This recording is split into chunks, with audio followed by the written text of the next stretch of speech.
जी अस्सलाम वालेकुम।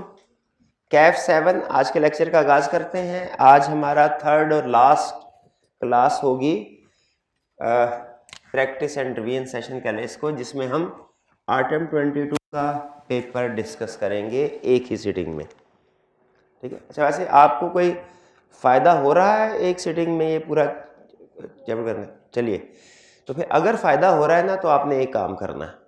जब आप रिवीजन कर लेना तो आपने खुद से भी इस प्रैक्टिस को कंटिन्यू रखना है। खुद से कैसे कंटिन्यू रखें? आपको पता है ICAP की वेबसाइट पे पेपर मौजूद हैं, आप वहाँ पे जाए डाउनलोड करें। सिर्फ एक चीज़ का ध्यान रखना है कि जो प्रीवियस पेपर्स हैं उनमें बिजनेस लॉ और कंपनी लॉ दोनों इकट्ठे हुआ करते थे, लेकिन क्वेश्चन तरतीब से होते हैं। यानी जब आप उनके क्वेश्चन को देखेंगे तो पहले MCQs में जो है वो हाँ जी बिल्कुल, और इसी तरह क्वेश्चन भी तरतीब से होते हैं। पहले सेक्शन लैदा होता है मर्केंटाइल लॉ का, कंपनी लॉ का। आपको इजीली पता चल जाएगा कि कौन सा MCQ या कौन सा क्वेश्चंस आपका कंपनी लॉ से रिलेट करता है और कौन सा बिजनेस लॉ। तो एक ही सीटिंग में आपने इस प्रैक्टिस को कंटिन्यू रखना। अब आप जो भी प्रैक्टिस करें याद रखें वो चैप्टर की प्रैक्टिस नहीं होनी चाहिए, वो बुक की प्रैक्टिस होनी चाहिए। ठीक है, तो रिवीजन करें सारी, और जब कभी रिटन प्रैक्टिस करनी है आपने, बेहतर ये है कि पास पेपर से कर लें।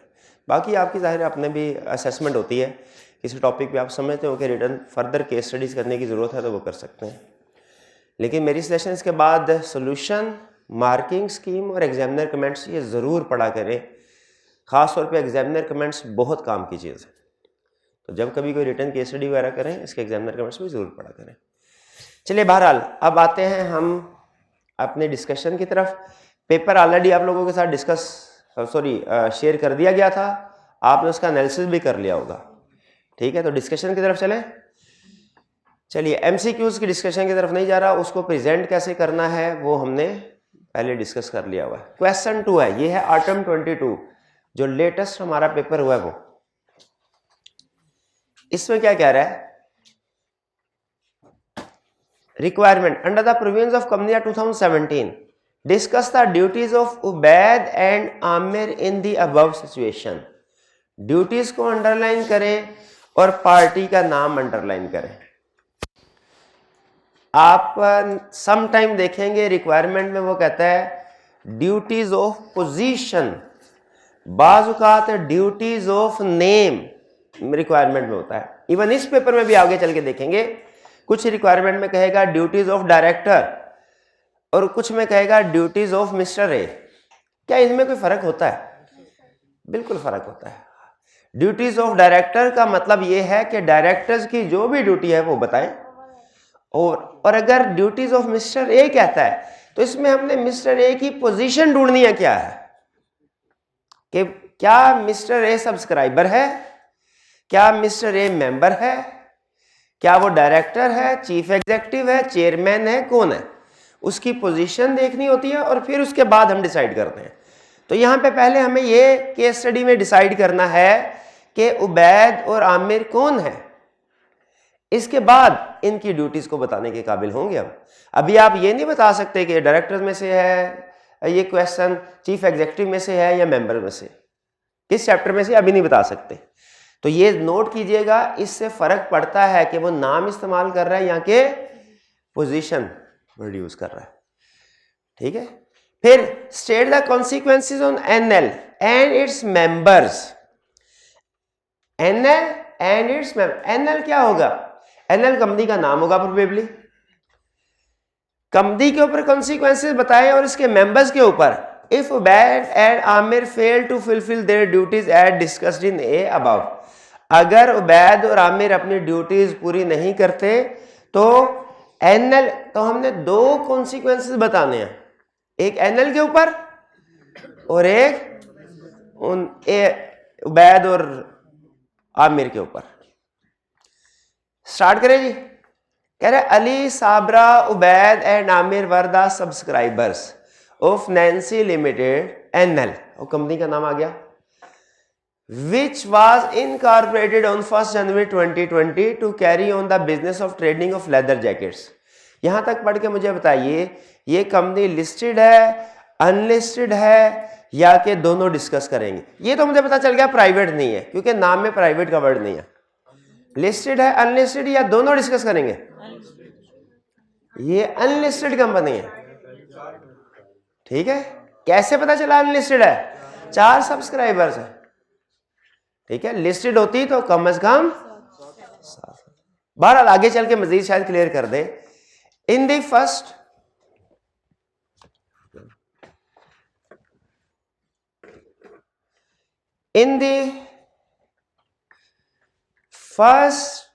किधर थे हम?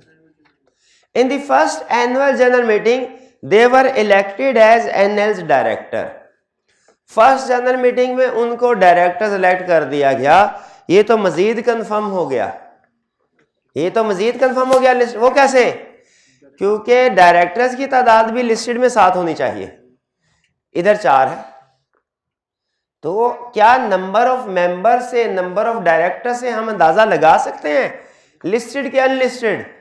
यस।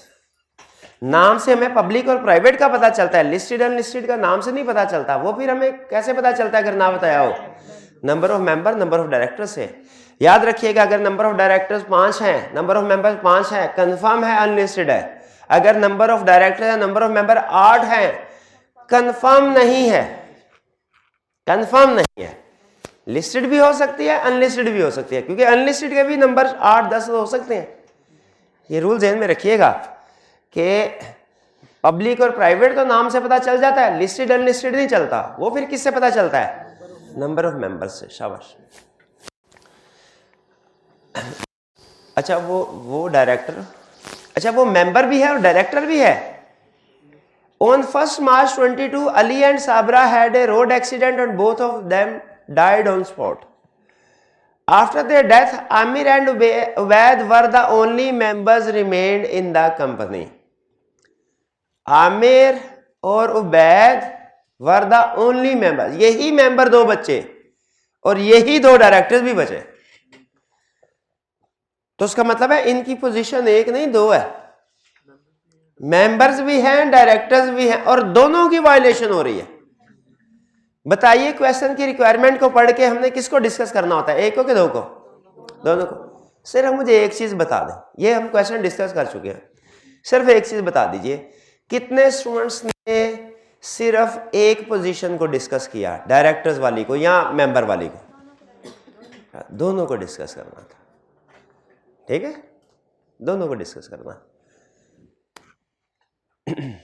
अच्छा, क्या वैसे एडिशनल क्वेश्चन पूछ रहा हूं, फर्स्ट एजीएम में डायरेक्टर्स का इलेक्शन होता है ड्यू? फर्स्ट एजीएम में क्या डायरेक्टर्स का इलेक्शन करवाना होता है? क्या फर्स्ट एजीएम, देखिए स्टैट्यूटरी मीटिंग कंडक्ट हो या ना हो, फर्स्ट एजीएम तो होगी। स्टैट्यूटरी मीटिंग हो सकता है एजीएम की वजह से ना हो, एजीएम नहीं हो सकता कि स्टैट्यूटरी मीटिंग से ना हो, एजीएम ने तो होना ही होना है। क्या एजीएम में डायरेक्टर्स इलेक्ट होते हैं? अच्छा, अब जरा सुनिए, एक क्वेश्चन जो ये बताएगा कि जो रिवीजन आई कैप ने इस सेशन में इशू की है, आपने उन पे काम किया है कि नहीं किया। अगर फर्स्ट एजीएम डिले हो जाए, किसी वजह से ना करवा सके, फर्स्ट एजीएम है ये, जी फर्स्ट 16 मंथ होता है ना, डिले हो जाए तो क्या करना होगा? कंपनी की ड्यूटीज बताएं। फर्स्ट एजीएम 16 मंथ में करवानी थी, पता चला कि हालात ऐसे खराब हो गए 18 मंथ तक नहीं करवा सकते, क्या करना है बताएं? एक्सटेंशन के लिए अप्लाई करना है, किसको? किस चीज? कमीशन को के रजिस्ट्रार को? क्या डिपेंड करता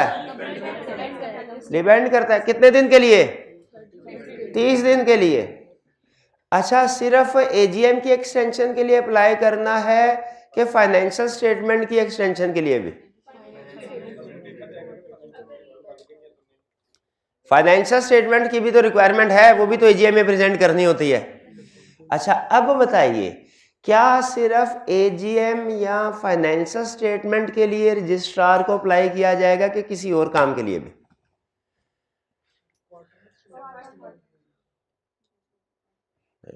एजीएम की बात कर रहा हूं, क्वार्टरली फाइनेंशियल तो बाद में होगी। नहीं किया रिवीजन पे काम।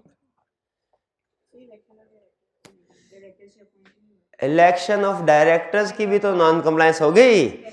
आई क्या आपने बताया नहीं था कि अगर इलेक्शन ऑफ डायरेक्टर्स ड्यू हो प्लान डेट पे आप कंडक्ट ना करवा सके तो कितने दिन थे, 45 थे कि 90 थे? कितने दिन पहले रजिस्ट्रार को बताना है? पहले तो कोशिश करनी है कि टाइम पे इलेक्शन हो जाए।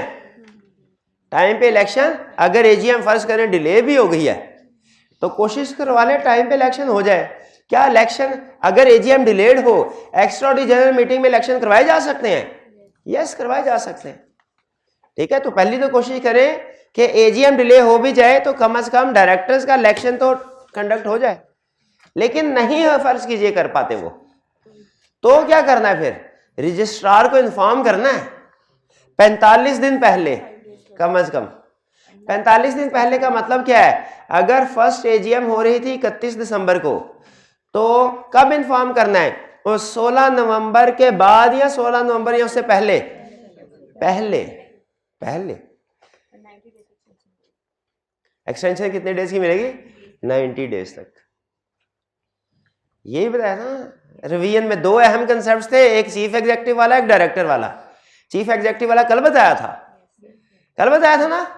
वो गवर्नमेंट वाला भूल गया भाई, भूल गया कि गवर्नमेंट अपॉइंट भी कर सकती है, रिमूव भी कर सकती है, टर्म्स एंड कंडीशन भी डिसाइड कर सकती है। और आपको बताया था अपॉइंटमेंट रिमूवल का जब क्वेश्चन पूछे चीफ एग्जेक्टिव का, फेडरल गवर्नमेंट भी आपने पॉइंट इंक्लूड करना है वरना नंबर गया आपका। इसी तरह डायरेक्टर्स का इलेक्शन अगर टाइम पे नहीं हो पाता वो भी डिस्कस करना है। आपने देखा ये भी केस स्टडी इस चीज की एग्जांपल है कि आई कैप अब 1D नहीं 2D केस स्टडी सेट कर रहा है। 2 डायरेक्शन के एक चीज इस डायरेक्शन में जा रही होती है, एक इस डायरेक्शन पे। ठीक है, तो ये आपने यहां पे पिक किया कि उसने मेंबर और डायरेक्टर्स दोनों के लिहाज से ड्यूटीज बतानी है हमने। अब वो जाहिर आपको पता ही है क्या, मेंबर की अगर मिनिमम नंबर पूरी ना हो कितने दिन होते हैं? 180 दिन है। 180 दिन ही होते हैं ना? 180 दिन नहीं होते हैं। 180 दिन के अंदर अंदर मिनिमम नंबर मेंबर पूरे करने होते हैं। और अगर 180 दिन के अंदर मिनिमम पूरे ना करें तो 180 दिन के बाद के जो डेट्स होंगे उनके लिए मेंबर पर्सनली लायबल होंगे, जिसे आप अनलिमिटेड लायबिलिटी भी कहते हैं। और डायरेक्टर्स की कैजुअल वैकेंसी फिल करनी है कितने अरसे में? खा गए मार 90। अनलिस्टेड है ना। 90 डेज की बात करनी है ना इफ करके बात करनी है, सीधा कह देना है। लॉ ने टाइम पीरियड कोई नहीं बताया, फिल करना है। और अगर फिल नहीं करते, अच्छा डायरेक्टर का फिल नहीं करते, इसके कॉन्सिक्वेंसेस नहीं लॉ ने बताए हुए मिनिमम। अगर मेंबर्स फिल नहीं करते तो इसके कॉन्सिक्वेंसेस लॉ ने बताए हुए हैं। क्या कॉन्सिक्वेंसेस है भला? एक तो वाइंड अप हो जाएगी, शाबाश, ये सर्कमस्टेंसेस में पढ़ा हुआ था। यस, और क्या होगा?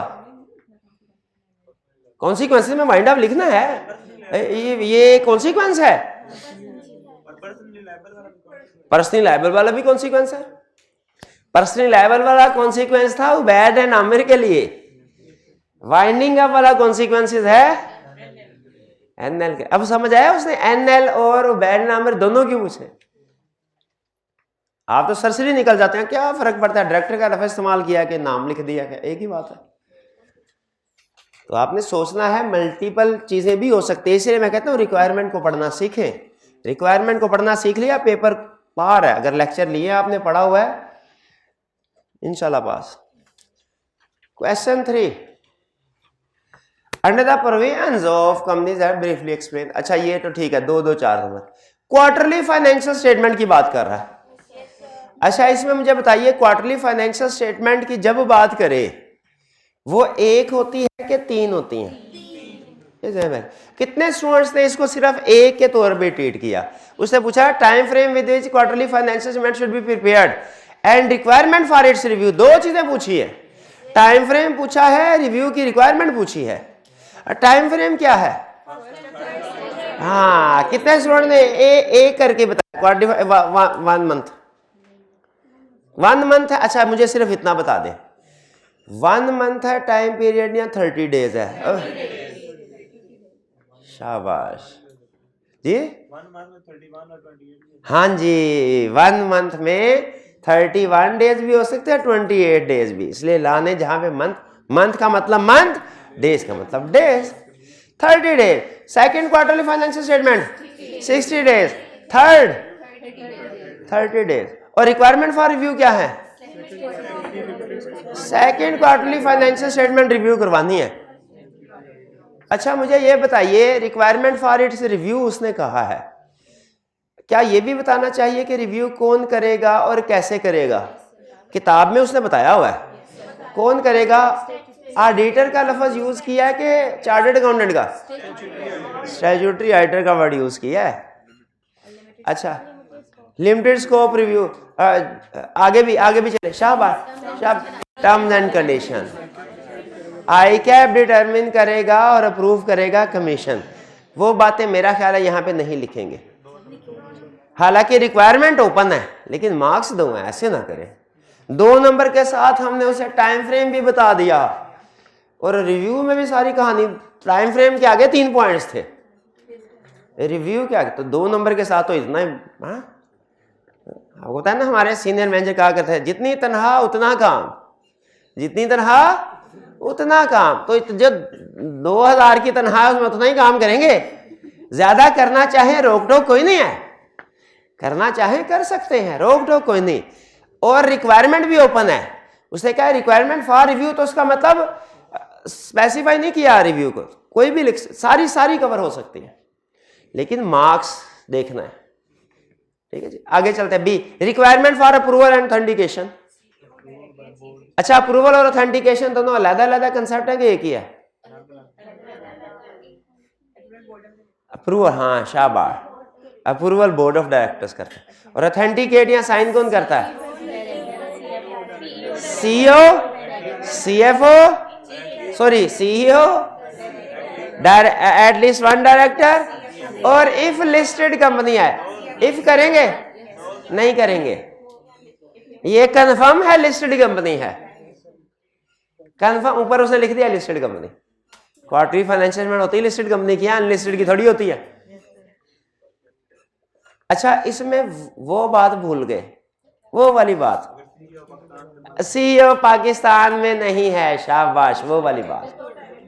तो at least 2 directors. Requirement for publication and transmission, publication and transmission एक ही कंसेप्ट है कि अलग-अलग है?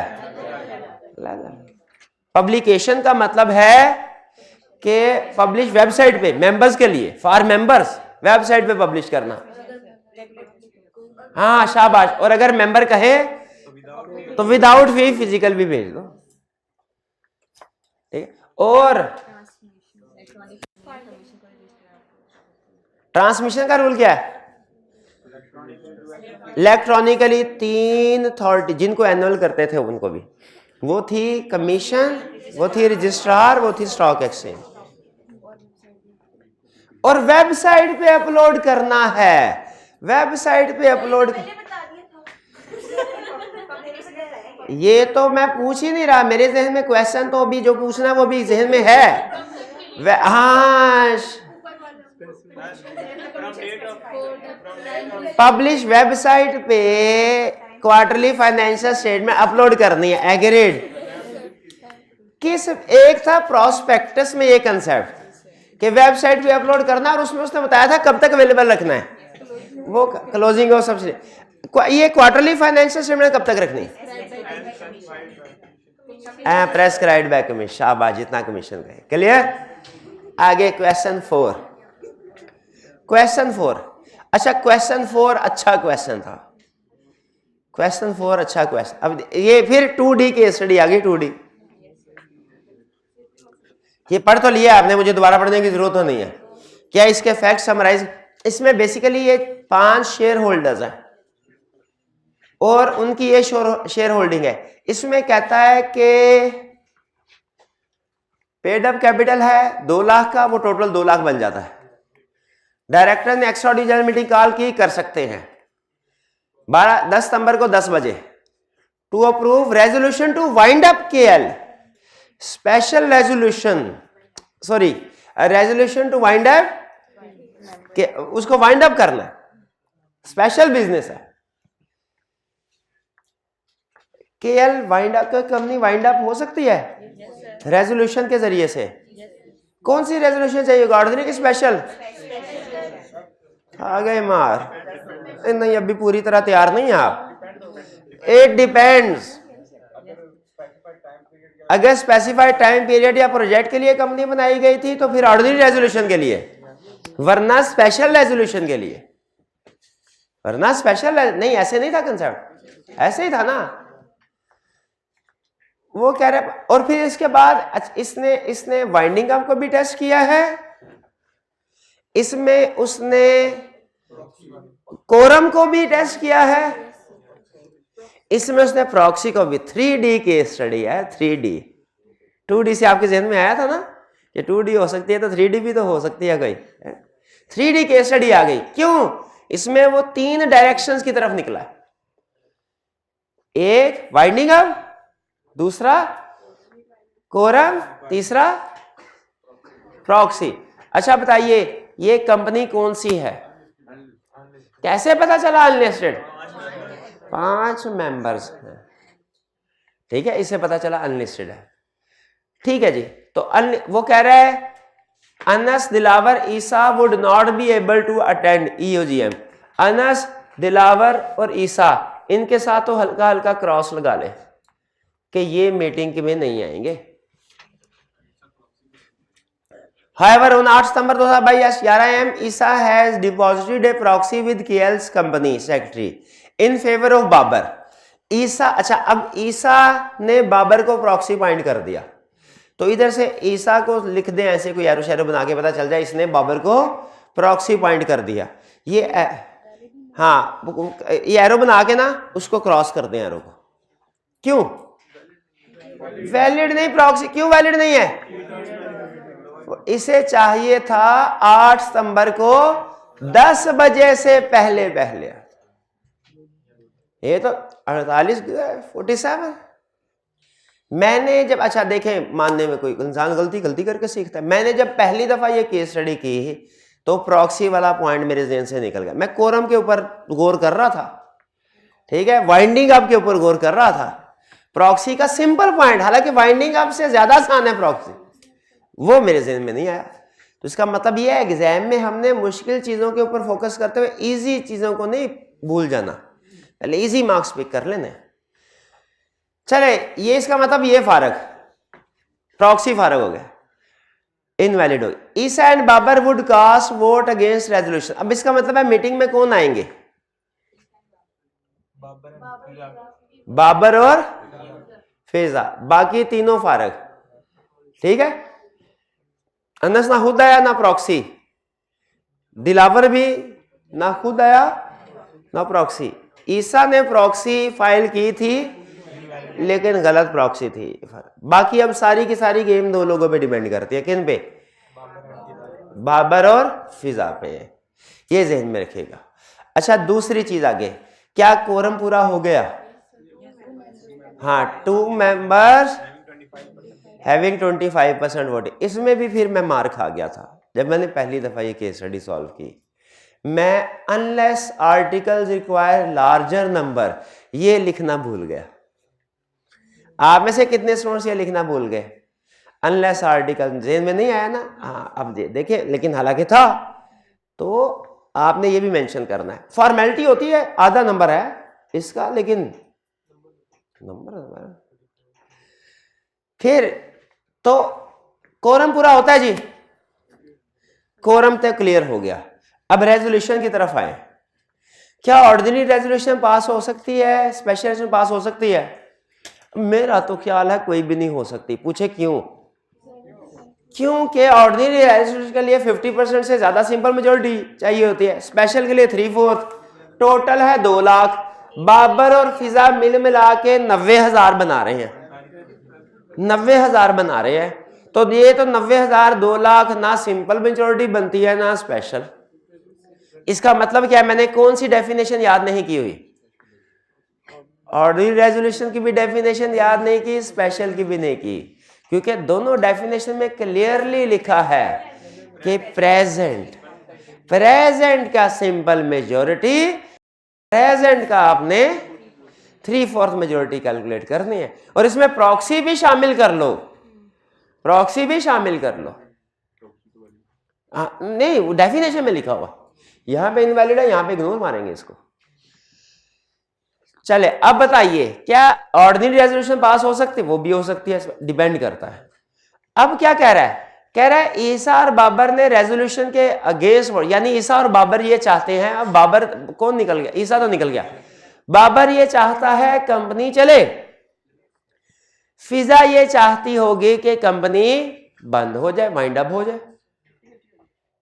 50-50 नहीं हुआ। 50 कहां से हुआ? 50 दो हैं। हाँ, एक फिजा है, एक बाबर है, दो हैं।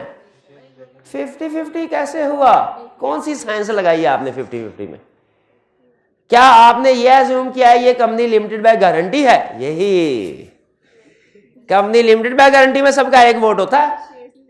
शेयर नहीं देखा? कोई बात नहीं, कोई बात नहीं, शाबाश। ये कंपनी लिमिटेड बाय शेयर है। इसमें जो अब शेयर होल्डिंग होगी,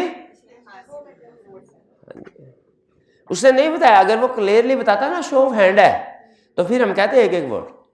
लेकिन उसमें भी शो ऑफ हैंड है तो वो डिमांड कर लेता पोल। चलिए अब बताइए इस ड्यूरेशन ऑफ ऑपरेशन। तो अब फिजा का क्या ख्याल है? ये वाइंड अप, ये फिजा वाइंड अप करना चाहती है और बाबर वाइंड अप नहीं करना चाहता, ऐसे ही है ना? क्या ये वाइंड अप होगी? अगर फिजा वाइंड अप करना चाहती है, अगर तो ये पर्टिकुलर पर्पस के लिए हुई थी 5 इयर्स के लिए, तो अब इसको वाइंड अप करने के लिए सिंपल रेजोल्यूशन चाहिए। फिजा 60, बाबर 30, सिंपल मेजोरिटी आ गई 33, 66, 67, ठीक है जी, सिंपल मेजोरिटी। और अगर ये ड्यूरेशन मेंशन नहीं है, फिर चाहिए स्पेशल रेजोल्यूशन, वो चाहे 3/4 नहीं आएगी, फिजा के पास 3/4 नहीं है, ठीक है। तो इसका मतलब है अगर इस केस में कंपनी वाइंड अप हो जाएगी, सिंपल मेजोरिटी पास हो जाएगी, simple resolution, ordinary resolution pass हो जाएगी। इसमें स्पेशल रेजोल्यूशन पास नहीं हो सकेगी, इसलिए कंपनी वाइंड अप नहीं होगी। कुछ समझ आया? ये पूरे पेपर में सबसे अच्छा क्वेश्चन मुझे यही लगा। एक और भी अच्छा सवाल है, अच्छा वो वाला, वही उसको आप अच्छा सवाल कह रहे हैं, बहुत अच्छा सवाल था, उसको दोबारा डिस्कस करने की जरूरत तो नहीं है। याद है ना कौन सा सवाल जिसमें वो आधी से ज्यादा क्लास एक ही क्वेश्चन में लग गई थी हमारी, और अगले दिन भी डिस्कस हुआ था 2। चलिए क्वेश्चन 5 में क्या कह रहा है? अच्छा, ये वही क्वेश्चन जो भी मैंने आपके साथ डिस्कस किया है कि Dates Ceramics Limited was incorporated on 1 July as an unlisted company and all the 7 subscribers were appointed as DCL's director. 7 subscriber confirm हो गया कि लिस्टेड है? नहीं, अनलिस्टेड भी हो सकती है। 7 सब्सक्राइबर अनलिस्टेड, सॉरी भाई, ये काम आपने नहीं करना। जब क्वेश्चन में क्लियरली आसान इंफॉर्मेशन को छोड़ के मुश्किल की तरफ नहीं जाना। चाहे बाद में अपने लिए कह रहा हूं, आपके लिए नहीं कह रहा। मेहरबानी आप पहली दफा मेरे बारे में आपने बात की है, जज़ाकल्लाह। चलिए जी, अमंग अदर। अच्छा, इसमें हुआ क्या? CEO ये कह रहा है कि फर्स्ट AGM होनी थी, फर्स्ट AGM अब नहीं हो सकेगी 22 अक्टूबर। 22 अक्टूबर को फर्स्ट AGM होनी थी, अब नहीं हो सकेगी। क्यों नहीं हो सकेगी? आग वगैरह लग गई और कुछ मसले मसाइल हो गए, ठीक है। अब चूंकि ऑडिट डिले होगा, ऑडिट की वजह से डिले हो गया, पहले इरादा था 22 अक्टूबर को एजीएम करवाने का, अब इरादा है 15 दिसंबर को एजीएम, फर्स्ट एजीएम करवाने का। अब पहले इरादा था 22 अक्टूबर, अगर 22 अक्टूबर को एजीएम हो जाती तो सब कुछ ठीक हो जाता, इलेक्शन ऑफ डायरेक्टर भी हो जाते, फर्स्ट एजीएम भी, फर्स्ट एजीएम तो 16 मंथ की होती है, 16 मंथ है, ठीक है। तो कितना बनता है, जुलाई अगस्त सितंबर अक्टूबर, हाँ 31 अक्टूबर तक। हाँ तो रिक्वायरमेंट पूरी हो जाती अगर 22 अक्टूबर को एजीएम होती, तो रिक्वायरमेंट पूरी हो जाती, फर्स्ट एजीएम का पीरियड भी पूरा हो जाता, फर्स्ट फाइनेंशियल स्टेटमेंट भी इसमें डिस्कस हो जाती, फर्स्ट डायरेक्टर की अपॉइंटमेंट भी हो जाती। लेकिन वो कह रहा है 15 दिसंबर तक होगा, तो एक्सटेंशन मिल सकती है 15 दिसंबर तक, 30 दिन तक मिल सकती है, यानी 30 नवंबर तक इनको रजिस्ट्रार से एक्सटेंशन मिल सकती है, इससे आगे नहीं। तो मैं कहेंगे भाई 15 दिसंबर तो भूल ही जाओ ना, तुम्हारी हर फरमाइश थोड़ी पूरी होगी, 15 एक्सटेंशन भी चाहिए और अपनी मर्जी की चाहिए, ऐसे नहीं होता, एक्सटेंशन होगी अप टू 30 डेज, तो 30 नवंबर तक। अब इसका मतलब है इनको अपनी एजीएम प्लान करनी पड़ेगी 30 नवंबर तक। अच्छा, और फर्स्ट एजीएम भी तब होगी, फाइनेंशियल स्टेटमेंट भी उसी में आएंगे, डायरेक्टर्स का इलेक्शन भी उसी में होगा। इस एजीएम पे जो 30 नवंबर को होगी, डायरेक्टर का इलेक्शन होने में आपको कोई इतराज तो नहीं है, इसमें तो कोई अप्रूवल नहीं ना लेनी, डायरेक्टर्स के पॉइंट ऑफ व्यू से तो कोई अप्रूवल नहीं ना लेनी, नहीं लेनी कोई अप्रूवल नहीं। लेकिन अगर कंपनी समझती है कि डायरेक्टर्स का इलेक्शन डिले हो जाएगा, फिर 45 दिन पहले रजिस्ट्रार से डायरेक्टर के इलेक्शन के लिए अलग से कम्युनिकेट करना पड़ेगा, ठीक है। अगर तो डायरेक्ट एक्सटेंशन ले रहे हैं मीटिंग के लिए और उस मीटिंग में डायरेक्टर का इलेक्शन होना था, और आप समझते हैं कि उस मीटिंग में डायरेक्टर का इलेक्शन जिसमें प्लान किया था डायरेक्टर का इलेक्शन उसमें नहीं हो पाएगा, तो क्या करना है, रजिस्ट्रार से एक्सटेंशन लेनी है 45 डेज पहले। और ये क्या बताया आपने, कितने 90 डेज की एक्सटेंशन, ये क्लियर। इसमें एक तो एक्सटेंशन ऑफ एजीएम वाला पॉइंट था और दूसरा डायरेक्टर्स का इलेक्शन भी डिले हो रहा है, उसका फाइनेंशियल स्टेटमेंट और एजीएम वाला दोनों इकट्ठे ही होते हैं। तो आपने डिस्कस करना है इनको क्वेश्चन के अंदर कि एजीएम और साथ ही and financial statement, company shall apply to get extension in conducting of AGM and filing of financial statement, दोनों को इकट्ठा एक लाइन में लिख सकते हैं। लेकिन डायरेक्टर वाला इशू तो इंटायरली डिफरेंट है। तो इसमें दो इश्यूज उसने डिस्कस किए, कौन कौन से, बड़े दो इश्यूज, एजीएम वाला और डायरेक्टर्स वाला। कितने स्टूडेंट्स ने डायरेक्टर्स वाला इशू पिक कर लिया था, नहीं किया ना, हालांकि क्यों नहीं किया भला, रिसेंटली चेंज आया है ना, चेंज आया है, अभी इतना ज्यादा टाइम नहीं गुजरा आपको, तो कोई बात नहीं। अब हमारे दो बड़े कंसेप्ट तो चेंज के हमारे ये पेपर में ही रिवाइज हो गए, एक चीफ एग्जीक्यूटिव वाला, एक डायरेक्टर वाला। 6 रिप्रोडक्शन का क्वेश्चन है,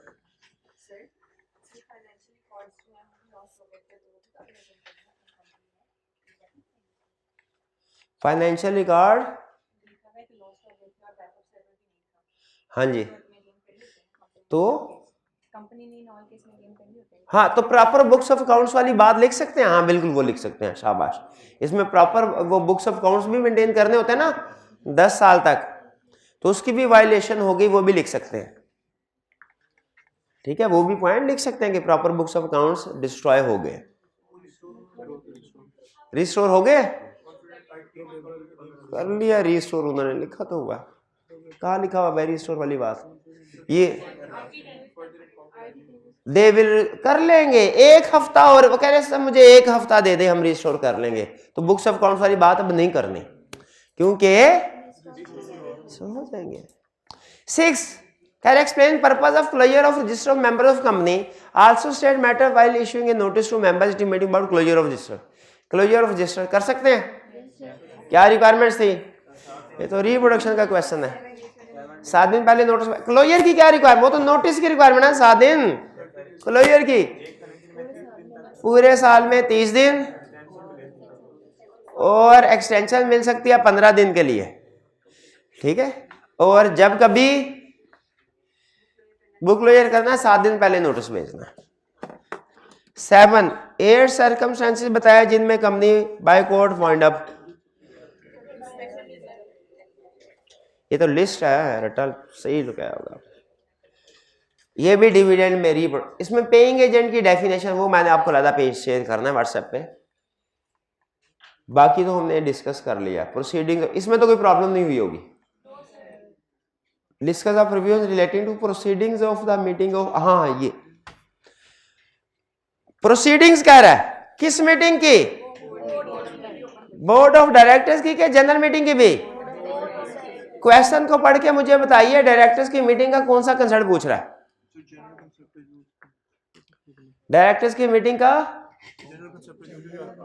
हाँ जी, जनरल उसने रिक्वायरमेंट को ओपन रखा है, क्लोज नहीं किया। जो जो जानते हैं डायरेक्टर्स की मीटिंग के बारे में सारा कुछ लिख दे, जो जो जानते हैं सब लिख दे, सब।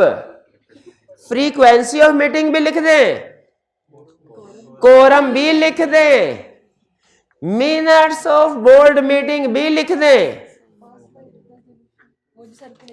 सर्कुलेशन बाय रेजोल्यूशन भी लिख दे शाबाश, वो भी बोर्ड ऑफ डायरेक्टर में पढ़ा था ना, लिख दे। और क्या है,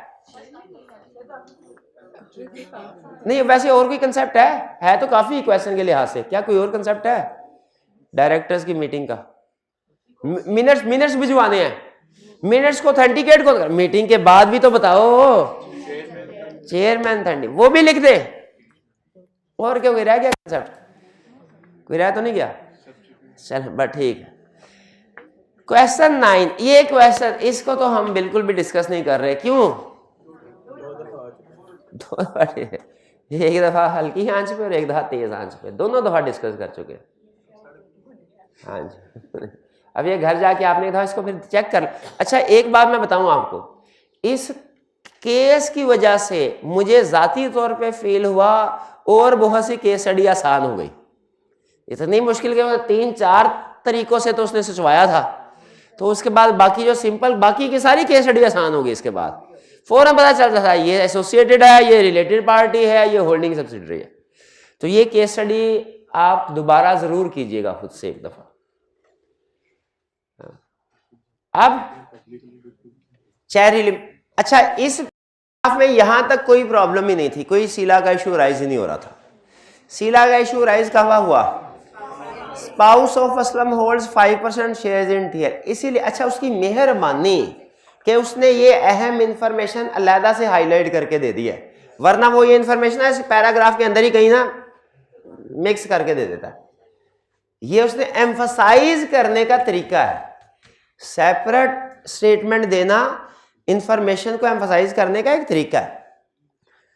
तो इससे हमें क्या पता चला, ये असलम कौन है, असलम भाई कौन है, असलम भाई डायरेक्टर हैं। तो इसका मतलब है ये रिलेटेड पार्टी ट्रांजैक्शन भी है, ये डिस्क्लोजर ऑफ डायरेक्टर इंटरेस्ट भी है। हमने देखना है कि उसने असलम की रिस्पॉन्सिबिलिटी पूछी है कि कोई और। अगर असलम की रिस्पॉन्सिबिलिटी पूछी हुई तो डिस्क्लोजर ऑफ डायरेक्टर्स इंटरेस्ट।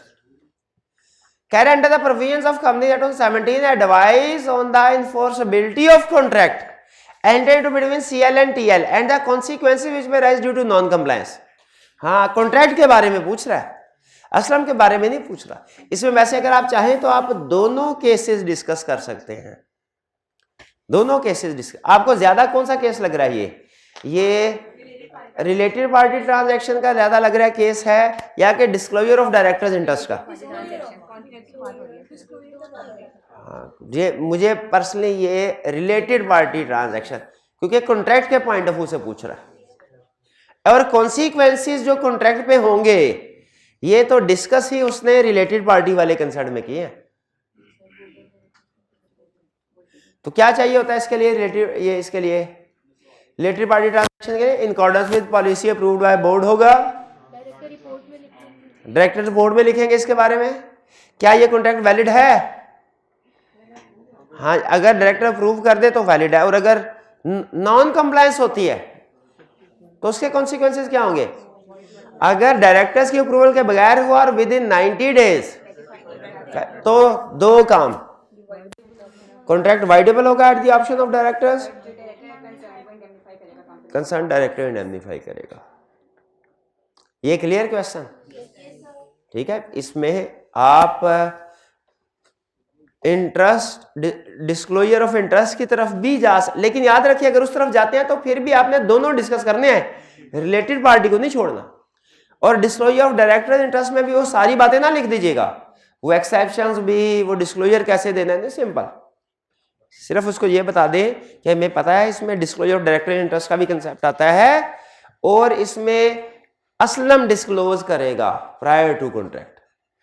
यहां पे वैसे रिक्वायरमेंट क्योंकि कॉन्ट्रैक्ट के हवाले से उसने असलम की या डायरेक्टर की रिस्पॉन्सिबिलिटी नहीं पूछी, इससे हमें पता चल रहा, अंदाजा हो रहा है कि डिस्क्लोजर ऑफ डायरेक्टर इंटरेस्ट नहीं है, रिलेटेड पार्टी। रिक्वायरमेंट किस तरफ लेके जा रहा है आपको? रिक्वायरमेंट से हमें इंडिकेशन मिल रही है कि हमने रिलेटेड पार्टी की तरफ जाना, वरना कुछ क्वेश्चन में जैसे दोनों भी डिस्क्लोजर वाली बात भी करते हैं, गलत नहीं है, सिर्फ आपने उसको मैनेज करना है कि ज्यादा डिटेल में नहीं जाना। ये हमें पता होना चाहिए कि क्वेश्चन ज्यादा डिटेल में हमें रिलेटेड पार्टी की तरफ लेके जा रहा है। Next 11 mortgage and charges, reproduction 6 mortgage and charges 6 he number, नहीं सॉरी 3 नंबर है, तो इसका मतलब क्या हुआ? मार्किंग स्कीम क्या हुई?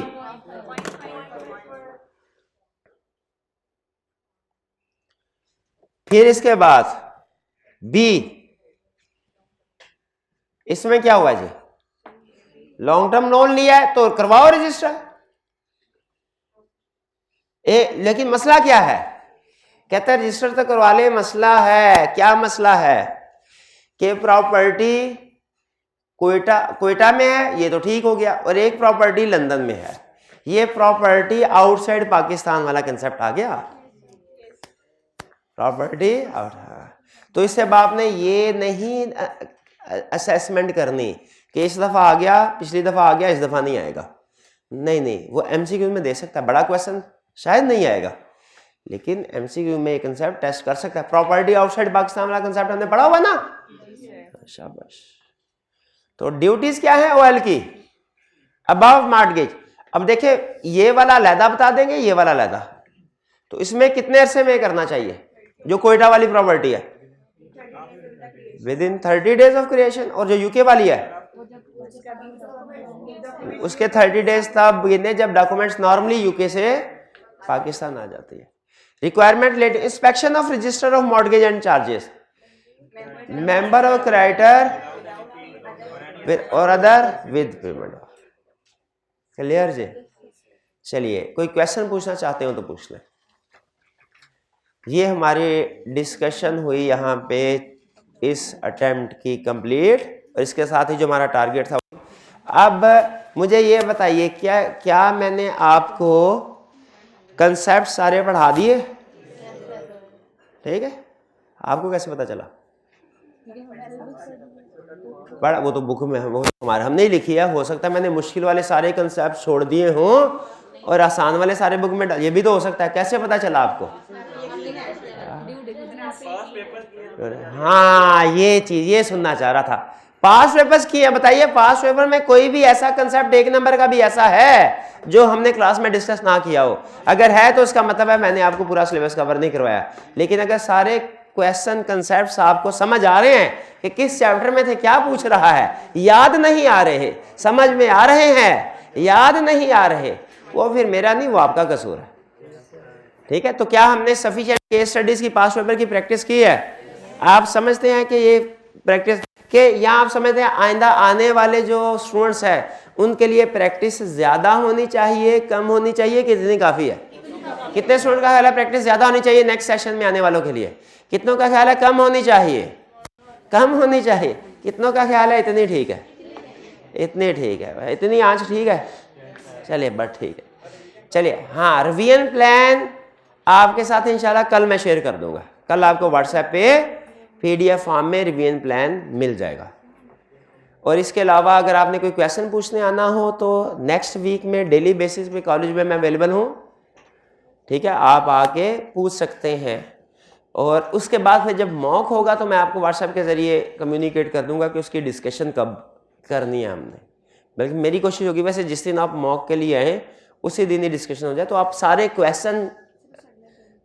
क्वेश्चन आपके जो होंगे लिख के लाइएगा उस दिन। तो उस दिन मॉक वाले दिन के पीछे कोई एक दिन होगा, लेकिन मैं कोशिश करूंगा मॉक वाला दिन या उसके बाद वाला कोई दिन हो ताकि आप सारी रिवीजन प्रिपरेशन कर चुके हो। तो आपके जितने भी क्वेश्चंस होंगे अगर इस अरसे में होते हैं तो वो आपने लिख ला। ये आपके लिए पास अब आखिरी चांस है। आपको मैंने बताया था ऑनलाइन वालों के लिए फिर भी सहूलत होती है कि वो व्हाट्सएप ग्रुप में जब चाहे क्वेश्चन पूछ सकते हैं। आपके पास अब ये सहूलत नहीं है। अभी एक अगले हफ्ते के लिए मैं डेली क्योंकि आ रहा हूँ, फिर उसके बाद एक दिन होगा मॉक वाला। तो मॉक से पहले ख़ास तौर पे आपने कोशिश करनी है, इंश्योर करना है सारा चैप्टर्स कंप्लीट कर लें ताकि जो भी क्वेश्चंस हैं वो एक ही दफ़ा एक ही मौका मिलेगा फिर आपको, फिर उसके बाद मौका नहीं मिलना क्वेश्चन पूछने का। तो कर लेंगे ये काम। तो मॉक सारा रिवाइज करके बुक को फिर आपने देना है ताकि जो क्वेश्चन है वो सामने आ जाए। चलिए आज का लेक्चर और आखिरी लेक्चर हमारा यहाँ पे ख़त्म करते हैं। अल्लाह हाफिज़।